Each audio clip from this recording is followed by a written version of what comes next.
You know, I've realized something. The more that I think about it, the more I think Thanos was right.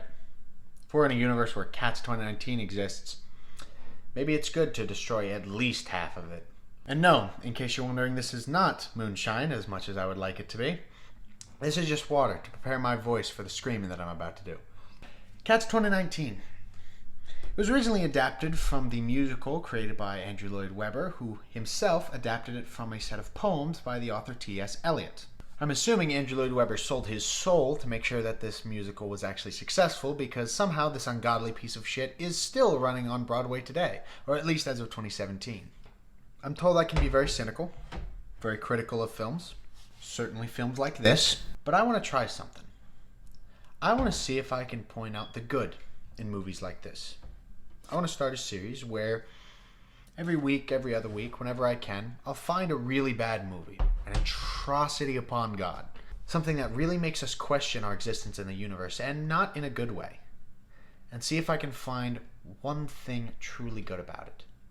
Or at the very least, find something that was a major missed opportunity. Find something that could have changed it, could have made everything better, or at the very least made the film go from terrible to mediocre.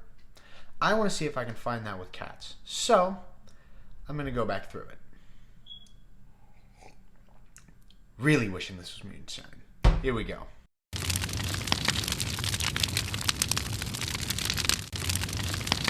Oh, God! No! God, please, no! No! No! No!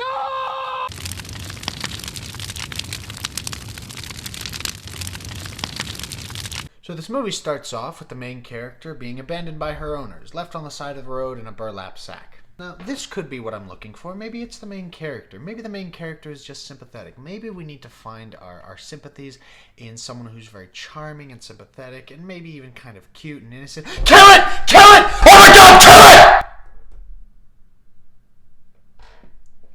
it! So not the main character. What about the side characters? Well, you can't really go wrong with Cat Ted Bundy and Crying Cat meme, now can you? Now, maybe there's something metaphorical, some type of smaller aspect to this story that we don't really understand. Maybe there's something, about how they identify themselves.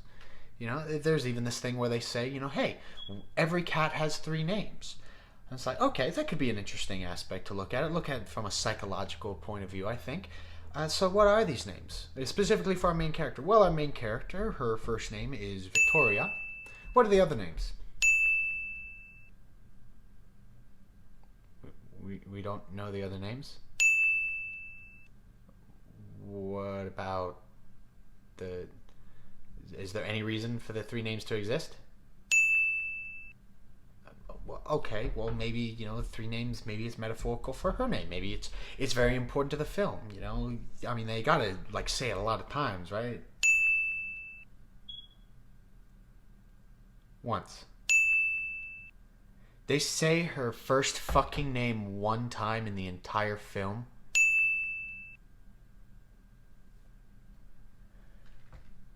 Oh my God! We've met the initial gang. This is where we're going to get into the story, right? So what's the story? I am deeply concerned with the ways of the mice. Okay, apparently we're still meeting characters. All right, so who is this? This is household thing. What does she do? Oh, God! No! Sure. God, please, no! No! No! She enslaves other creatures to do her bidding.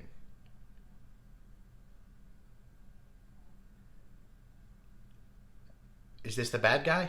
Is this the antagonist? Is this like the secret antagonist that we're going to see? I mean, Rebel Wilson, interesting choice. I got to say, if this is the bad guy, Rebel Wilson's an interesting choice for that. I can't really knock that too much. That's got to be the good thing right there.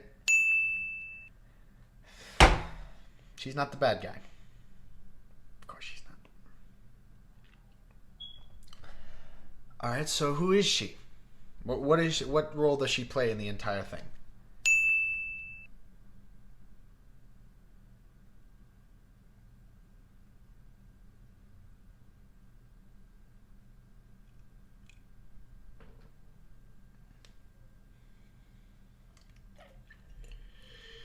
My tits are cold, I don't know why. So now we get into the main storyline, right? Oh no, we meet Jason Derulo. Alright, I mean, he is a singer. Mostly auto-tuned, but a singer. Maybe he brings something good to it? Me on a mouse, then I only wanna ride. You set me on a rat, then I'd rather chase the mouse. Or he sings about being bipolar. One of the two. That's cool. Alright, where does the story begin? 45 minutes in? The actual story starts 45 minutes into the movie. What's the first 45 minutes?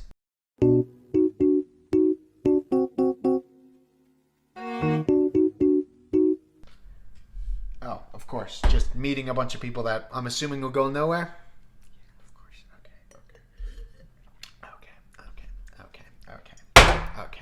Okay. So when we finally get to the main storyline, we meet a very important character, Old Deuteronomy. Old Detrimimini. Old Deuteronomy. Old Deuteronomy. Fuck it. Old Monopoly is the judge of a contest. A competition based off of different cats' talents of singing and dancing to see who will be the Jellicle choice.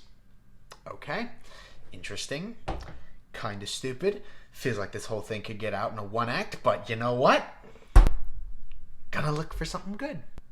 Idris Elba is the main bad guy. I'm assuming he's just kidnapping people and murdering them in his cat basement. Why is he just kidnapping them with magic? Why does he have magic? Where is his magic coming from? I'm assuming they're going to explain that later. Like, where does his magic come from? It's magic! I ain't gotta explain shit! They don't explain it.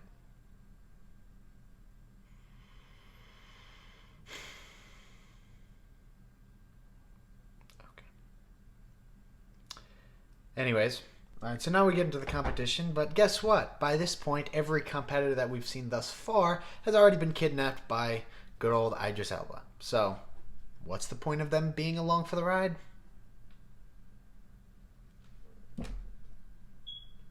Fuck! Alright, so, now that the main storyline has finally gotten underway, 45 minutes in, I'm assuming now we're gonna get away from introducing meaningless characters.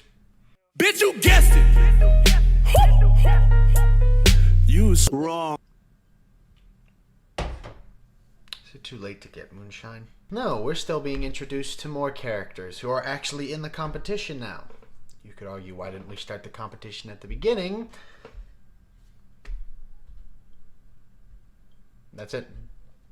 You could argue it. I can't say anything else. I don't have a rebuttal. I completely agree with you.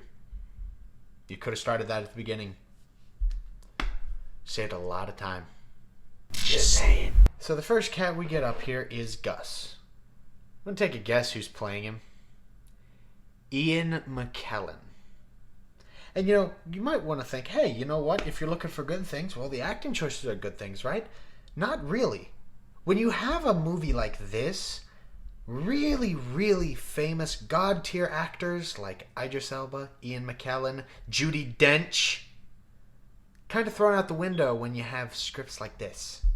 When you have nothing but character introductions where nothing comes to terms, nothing makes sense, and they're just thrown in for the fuck of it. So, yeah, no, I can't really say that their appearance in this film, as good as their performances are, I gotta admit Ian McKellen's doing his best. He really shouldn't be. It's Cats, but he's doing his best. That really doesn't do anything for me. And doesn't do anything for anyone else. It doesn't change the fact that this is a shit movie. So, let's continue. Gus has his song. Then we have Skimbleshanks the Railway Cat. Then we have...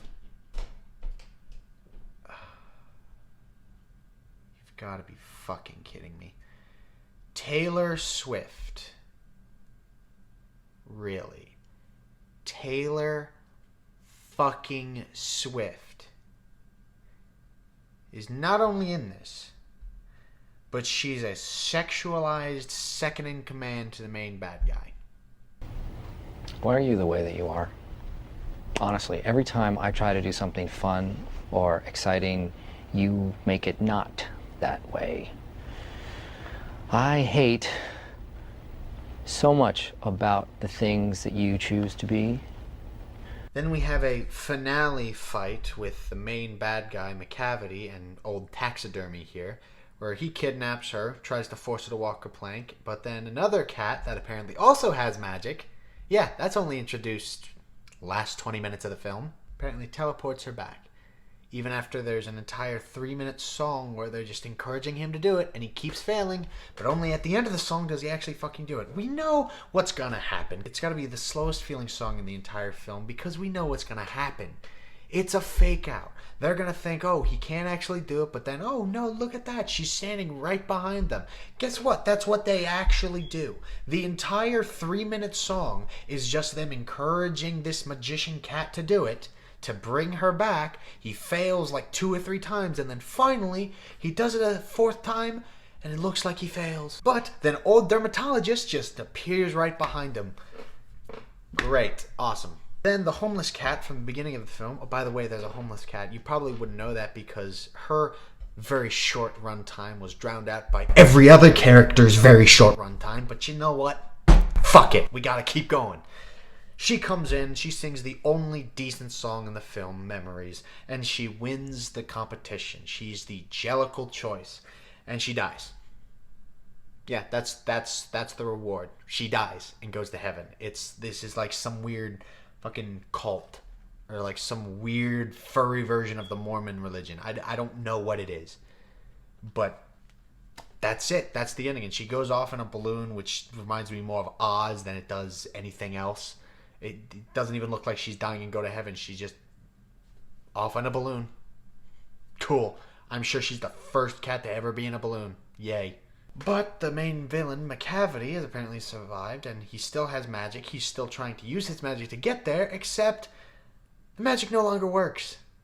Yeah, out of nowhere. Why? Never explained. Why did he have magic in the first place? Never explained. What was the source of his magic? What did it do? What were the limits of it? What was the cost? What was the benefit? What was the doubt? What was the physical exertion? Never explained. And then the entire film ends with Judi Dench singing/saying a poem about how cats aren't dogs. Yay. And by the way, can I just say, it's really uncomfortable how she salivates through half the lines. Like, she's sitting there just, cherry pie, and a cat is not a dog. Judi Dench is an amazing actress. Why are you making her snivel like a pug? Like, it doesn't even make sense. They're cats. Why does she sound like a dog? It's so uncomfortable and so weird. And that's the film. That's the film right there. That's the film. Good God, how do I find something good out of this? The storyline was shit. I mean, it was seconded to singing and dancing, which wasn't that good anyways, so, what did I expect? The characters are pointless. Even the main character, like I said, she barely says a line in the entire film, and we only hear of her name once. One time she says it. That's it. Rest of the film, it's just introduction after introduction, and they go nowhere. And it's just a bunch of songs that most of them are just tactless or charmless. There's nothing there. Let's not forget that the second song in the entire thing endorses child labor. Yeah, that's awesome. A film like this doesn't really have anything good in it, right? There's nothing really that could have been changed for it. Except for one thing.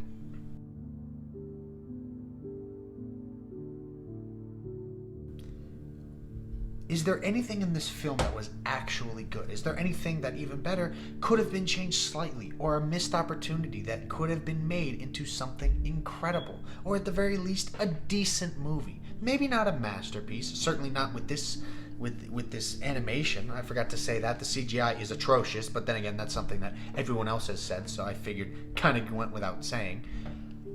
But you would think that there was something that could be used, right? Well, there is. One thing. Other than the song Memories, which is the only good song in the film, there is a song that is decent. And it could have been better if they had simply placed it in a different part of the film. The song that I'm talking about is, ironically, not a song written by Andrew Lloyd Webber. It was actually completely unique for the film. It was the song Beautiful Ghosts. Now, this song basically writes out about how she misses her old life. The main character, the one that was abandoned by it at the beginning. You know, she misses her life. And she's not really sure if she can trust the people around her in this new life in the streets because she doesn't know them. And she's longing for that old life that she had. She's longing for everything that she lost. And she's very untrustworthy. That's the big thing. She's not trusting of anyone that she's met so far. At least that's supposed to how it's come. At least that's supposed to be how it comes across. But it's not. Why? Because this song is in the middle of the film. It's almost exactly at the halfway point. You listen to it and you think to yourself, why is this coming into the film now? Why wasn't this at the beginning? Why wasn't this just after Jellicle Cats? The one where they basically say, hey, you know what? We're a gang of cats. We're called the Jellicles. Come party with us. Let's go, fam. Why isn't this song there? Why isn't this song about not trusting the people around her at that point? Why is it that it's halfway through the film? There's no reason for it. There's no real understanding of it. She's addressing a homeless cat, the one that's not even part of the Jellicle gang. So this idea that, you know, she's untrustworthy of everyone here, it doesn't really make sense. It's completely out of nowhere. But if they had put that song at the beginning of the film, it could have been decent. Because all of a sudden, there's a reason why the entire film is just character introductions. We have to know these charming and lovable characters. I use that term loosely. But we have to learn who these guys are so that she can learn to trust them. And slowly but surely, with every single song, with every new cat, with every progression, with a new introduction that's just moved on to the next, we see her slowly start to trust. We see her slowly start to build friendships and relationships and a connection with these people. It may not have to go anywhere because it doesn't in the original film, but at least it would be there. At least the connection would be there. And that is the one missed opportunity, the one good thing of the film. The song Beautiful Ghosts, if it was simply put at the beginning of the film, could have made it decent. This is Widow Peak Reviews. I'll see you in the next one.